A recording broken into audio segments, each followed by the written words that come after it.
What is up, friends? Welcome back for a special edition of The Drive. It is Masters Week, extra special. With me, as always, my guy at ADP Lack Sports on Twitter, Andy Lack, joining us this week for our special edition, Masters edition of The Drive, Tera Roberts from Odds Checker. You can find her written work every week over at oddschecker.com/US. I guess before we get right into it, there should be no secrets. Andy, though, just quick, nothing anyone should know about Augusta National, but just give me the shortest course breakdown you could give me right now. Well, it's pouring there all day. I mean, it's been a wet Monday at Augusta. We have guys on our team at Inside Sports Network that are on the grounds, and they've been in and out of the golf course all day. I mean, they were patrons passes. They shuffled all of the patrons out of the golf course earlier this morning. I think there was a little bit of practice that they got to do on property, but it's been a wet Monday, and I would expect the rain to persist throughout the rest of the week. Some more rain in the forecast on Friday, so it's going to play long. It's going to play wet, somewhat similar to what we saw in 2022 from a course condition standpoint. I don't know if they're going to be able to get the golf course up to the level of firmness that we saw last year. And so I'm expecting it to play closer to 8,000 yards. And I mean, it's just going to be bombs away central. And I think players that do not carry the ball quite a long way at this specific Masters are going to be a little bit more behind the eight ball than years past. Well, let's get right into it because you mentioned a bit of a soft golf course. Everything's about Rory, I guess. So we'll start with Rory. Tara, what do you expect from Rory this week? And even from a DFS or a betting perspective, if someone said to you, you have to pick one of Scotty or Rory to captain your roster to be pretty much the lone part of your betting card, which way would you go this week? I hate to say this because I'm an always Scotty person, but it feels like there's 10,000 things fighting against Scotty and everything is lining up perfectly for Rory. Now, whether he can get into the mental space for that, yeah, but I lean towards whether or not I'm making a ton of bets on him. But with DFS, that's probably the one that I'm going to be leaning into more as opposed to Scheffler. And Andy, let's just say this: like, would you agree with that? That Rory's like floor this week might actually be higher than Scheffler's? Well, in daily fantasy, I mean, he's $1,600 cheaper. So I would consider that right off the bat as well. It's not really a one-to-one comparison that you could make in the way that you're building lineups between the two because of the price difference. You're getting a lot of salary relief by going to Rory. And I would probably say on this specific golf course, given how long it's going to play, I mean, this is about as ideal of a circumstance as you would hope for.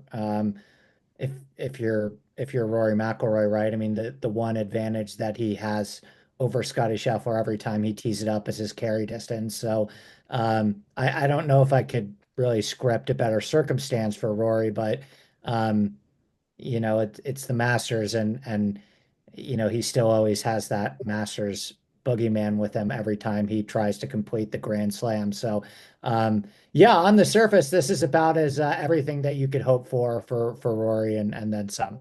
So, Scheffler seems like looking at the odds checker grade, it's a consensus number plus 450, Rory plus 650. Let's do a bit of a magic trick here because I got no interest in betting into like the without markets, Andy and Tara. How wide open does this Masters actually feel? If we buy into like back to back is nearly impossible, it's only been done twice. The injury or the return from, haven't seen enough. Scheffler doesn't win. Rory, the demons of Augusta, just get to him again. He is not part of this winning circle. Once I do that, does this not feel like one of the most wide open Masters in some time? I know that's a big ask, but let's just close our eyes, Tara, and pretend those two aren't there. Just like who might be the pick that you would want from that next tier? A Rom, a DeChambeau, Ludwig, but also like how like the life that feels like it gives to the entire field. Are you able to buy into that scenario firstly, like, is it just Rory and Scotty, or can you buy into this thing being really wide open come the weekend and those two not winning? No, I'm with you. I feel like it's wide open. And it kind of like maybe the beautiful thing about it is that not one particular person outside of Scotty or Rory is really screaming. I mean, if you go down to a Rom, you're like, okay, check, check, check. I mean, he looks from what we can see, in decent form.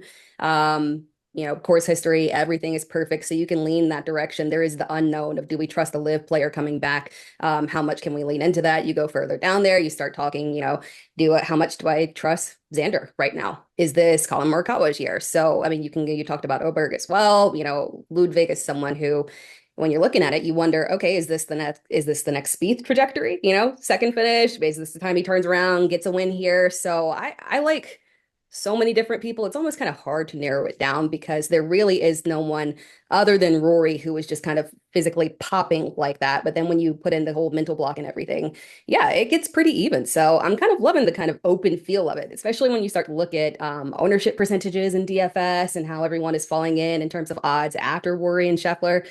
It's wide open. It's beautiful. There's like 10,000 directions you can go. So it feels like it's going to be a very fun week for us. So, Andy, if I asked you, you got to make a betting pick from that next tier. Morikawa, I'm seeing on the odds checker grid, like DraftKings, tempting people with an 18-1, Bryson 20, Ludwig 20, Xander 24, Justin Thomas 25. I'm going to make a move in this range, but I'll throw it to you first. Like, I know you're not betting Scotty or Rory, I don't think. So have you hit tier 2? I haven't.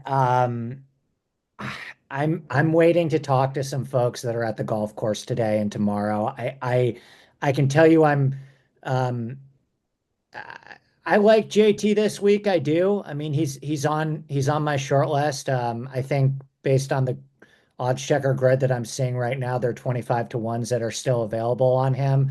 Um, I mean, the way that he's hitting his irons right now, he's probably gotten back up into peak Justin Thomas, close to one of the 3 to 5 best approach players in the world right now. He's also probably got a top 3 to 5 best short game in the world right now. We've seen that combination over the last couple of years, whether it be Scheffler or Hideki Matsuyama, win the Masters with the combination of elite approach play and elite short game. And I think JT, along with some underrated putting over the past couple of weeks, is close. He's probably the name that I'm leaning to most at the top right now, but I haven't locked anyone in yet. I have you, Geoff. I haven't made that I'm big. starting to. Oh, But it's been a slow burn. Not really anything in the futures market. I come in with 100-1 Boccia ticket. I might be able to even pull the same thing this week. There's so many trends that point to a Masters champion, right? Like, it's an easy road to almost chart. But in my brain, I almost think like my requirements might be harder. Like, you either are a super elite player, or I see in the near future you will be a super elite player. There's nothing like getting fancy or profound that I feel like you're going to get out of this. Like, the really good players win the Masters. That we do seem to be there. But Tara, I'm going to throw this back to you. Andy's mentioned Justin Thomas. Colin Morikawa is on an extended win drought, 500 plus days. Justin Thomas having not won since that PGA championship at Southern Hill. They're both playing outstanding. They're both on long win droughts. The pressure's ratchet up. They're both former major champions. Which major champion with a 500-day win drought do you feel is more likely to break that win drought? I'm tempted to say I don't want to bet on anyone to break a win drought of that magnitude at the Masters. Maybe you'll break our tie on this, then we'll lean towards you on that one, Geoff, because I got to be convinced on JT. It's not that I mean, I see the recent form and fantastic, although I wish that maybe we'd seen like a little bit more from him at Players and Arnold Palmer, but my lean is towards Morikawa. And that's more so not that I have just drastic trust in him. It's the lack of trust in JT. I feel like if I'm leaning towards one of them overcoming the hump, it's gonna be Colin. And then when I'm looking at the recent form, I do give like a slight edge over to Colin on that one. That's the one that I'm almost there convincing myself. I feel like mentally I can't convince myself on JT just because of the many personal burns on that one. But I can get there and convince myself. I'm like this close on Colin to saying, okay, I genuinely believe this might be the time for him to finally get that outright win. And before we move along, I'm going to put my sell on Xander Schauffele here. I feel like there's an I like it. opportunity at a really strong number. It is 20, 22, 24. You can see some 25s if you number hunt. Don't forget to use that grid on Odds Checker. This guy won 2 majors last year, and the thought of him winning like back-to-back majors doesn't sit well when I think of it that way. But I just think this is a guy that has flirted with the Masters before, got the major championship monkey off his back. I know he's coming back from that injury. He only made those starts in Florida, but I didn't think before the Valspar I'd be talking about wanting to bet him at the Masters, but that approach play at the Masters just blows me away. You look at it, it's one of the greatest recorded, approach performances of all time. I want to be able to trust Xander with the driver, trust, the other parts of Xander's game. There's a lot of touch and feel required at the Masters, and it's probably a big ask, but I actually think the Xander Schauffele 24, 25 to ones that are developing today, I'm swimming around that extensively. Keeping along here, I guess, Andy, I'll just throw it at you. Expectations for some of these top live guys, Bryson, Brooks. I'll get out of the way with Brooks. I'm not betting him, but how do you argue when someone's like, I'm not betting top five, I'm betting a guy to win? So I'll bet Brooks Koepka, and a miscut means the same as third place. We're picking for winners. He brings win equity to the table. There's a lot of guys at this part of the odds board who simply don't win. It's hard to argue at that, but I say that as someone who's like, I'm not even looking at Brooks this week. Yeah, I mean, of the live players, I think I'm probably most intrigued by Rom. I mean, I was watching Doral closely, regrettably, down the stretch yesterday when I had an outright ticket on Rom, and I can't say that I was the most impressed by his performance on Sunday. I mean, he was the live favorite in that tournament with 13 holes to go and seemed like he was chugging along quite nicely there. Actually, the ninth place finish was a little misleading. The second that he got out of it, like he made an 8 on one of his final 2 holes, and um, I think the scorecard and final result may not reflect how close he could have been there on Sunday to winning that golf tournament, but I just still think that he has so much of a higher floor than a lot of the other live players. I mean, like you mentioned with Brooks, he's missed 2 of his last 3 cuts at Augusta as well as a runner-up finish. I don't love the way that he's driving the ball right now on live. Neiman, I think, takes a major step forward here at the Masters, but I think for him to win would be probably skipping a step. I wouldn't be surprised if he contended or finished top 10, but I certainly don't have any interest in him to win at 30 to 1 or anything in that range by any means. I gotta admit, I'm also still swimming around Rom. And my betting card's gonna be short, compact. We're not getting Yeah. fancy down the board. I just What about Bryson on a softer golf course? Oh, I mean that is, I guess, in play. That will, certainly I haven't put red ink through Bryson at all just yet. Is there an important like story for you this week, Tara? Like outside of the obvious, Rory and all, like it will just take up so much noise, whether he's playing great or horribly. It's like the Dallas Cowboys of football news. Like when it's bad, it's an incredible story. When it's great, it's a story that takes up so much oxygen. So away from that orbit around the Masters, is there something that you really got your eye on? No, I mean those are the dominating ones, but I will say I am kind of intrigued by Spieth, and I feel like he might end up potentially dominating and having a nice little storyline here. It's weird because I don't feel like in looking at his recent form that it's anything special, really. But for me, he's a guy who is always in play for potentially competing for an outright win or straight up missing the cut. And kind of like you were saying before, if we're talking about betting, I mean, I can accept that, hey, if I'm sitting here and I'm looking at Spieth and I feel like I'm getting decent on him, and I feel like, hey, he's flashed like a tiny bit here.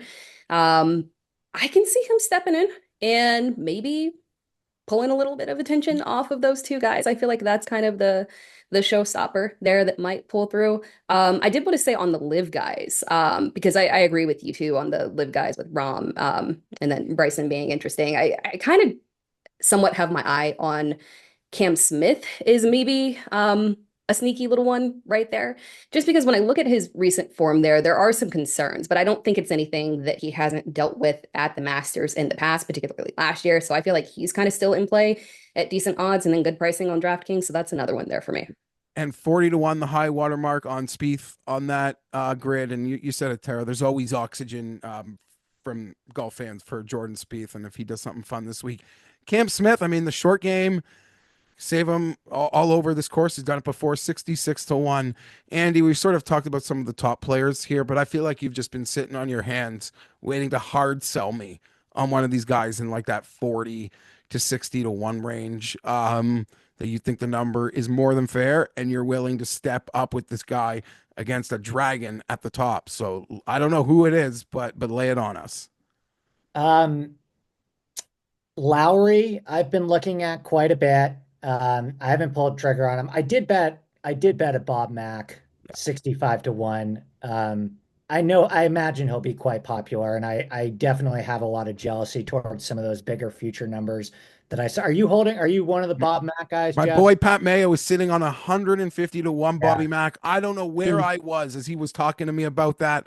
I think Bobby will close like around 50. He's still 65 to 1 on this odds checker grid, 60 And to 1. dropping. I've seen him. Yeah, as low it'll as drop. It'll 33 continue to 1. drop. 45s. A lot of books show him 45s. People are very high. You, Andy, others I respect, think it could be a huge week for Yeah. the European lefty. Could suit him beautifully. I'm gonna jump one a bit. I think I could see myself going back to Minwoo Lee. Now, maybe I still got stars in my eyes from the I win. like it too, man, particularly on the softer golf course. Stars in my eyes from that win a couple weeks ago. But I mean, it is like Cheesecake Factory version of Bryson. Like Bryson's a high-end restaurant of this, and I get elite driving, elite putting, right? Like mid-tier. I'm sure there's like a fast food version of this skill set that'll come to your mind in this field, Andy or Tara. But in the middle of the pack, I just the ceiling driving and putting, and he's been mixing lately. And I know I said you got to be elite for me to bet you. I do believe like Minwoo is going to be tearing up in these next couple years. Quickly before we move on, not all odds are created equal, and if you're not comparing, you could be leaving money on the table. Odds Checker is your one-stop shop for odds comparison, data-driven analysis across every major sport. They do the research so you can bet smarter and win bigger. Visit oddschecker.com today and get in on it. Before we get out of here, it is Masters Week. The props are everywhere. They're everywhere. Is there a prop market? I know it's early Monday, so a lot of these like exotic prop markets haven't fully developed yet, but is there like something you're chomping at the bit to get in on or just to have a peek at the odds as they start to drop throughout the day, Tara? I I might have first put you round on the leader. spot. I might have put you on the spot Yeah. there as the odds haven't fully developed. I'll take it. I always am intrigued by the top live market. It's we're in year 3 of the majors, and while like I might actually bet Rom to win this thing, so this is going to be a contradictory statement. The player I am like swimming around for top live this week is Patrick Reed. I'm seeing him. I don't know that I'm there to swallow 100, 120 to 1 on the win, but Patrick Reed, like top 20s at the Masters, have been more profitable than Scotty Scheffler wins at the Masters. He is just a machine here. If it doesn't break right for the guys at the very top of the live card, I'm looking at Patrick Reed. I think you'll find that in like the 12 to 14 to 1 range this week. So that's the one I'm hunting the books for. Top live market. Andy, what about you on the prop front? I was looking at Taylor Pendrith, top debutante. Okay. I think there's some good options in here. I'm always a big Aaron Rye guy as well. But just the way that Taylor Pendrith can drive the ball, he's coming off a top 5 in Houston where I was on him, and they really did their best to Augustify that golf course. I think a lot of the short grass that you saw around the greens at Houston, the super wide driving quarters, the fact that he was able to top five and look so comfortable on that golf course. I know he's never played Augusta in the past, but I think that spells pretty beautifully for the type of course conditions that we're going to see this week at Augusta in Georgia. I mean, far more credence to the Minwoo Lee call as well. Like I think a lot of those guys that perform well in Houston are going to be pretty comfortable this week at the Masters as well. Okay, Tara, I sort of put you out of your comfort zone a moment ago. I'm gonna put one on a right in there, right over the plate for you. Obviously, like who is the nuts? Who do we need to pull in the DFS this week? Down that DFS board, who can supplement my rostering of a Rory McIlroy and some of those other like top tier players? Who down that board are you vouching for? I hate to copy you there, but it is Patrick Reed. The Love it. pricing is just beautiful at just I think 7,300 on DraftKings. It's almost like a guarantee there.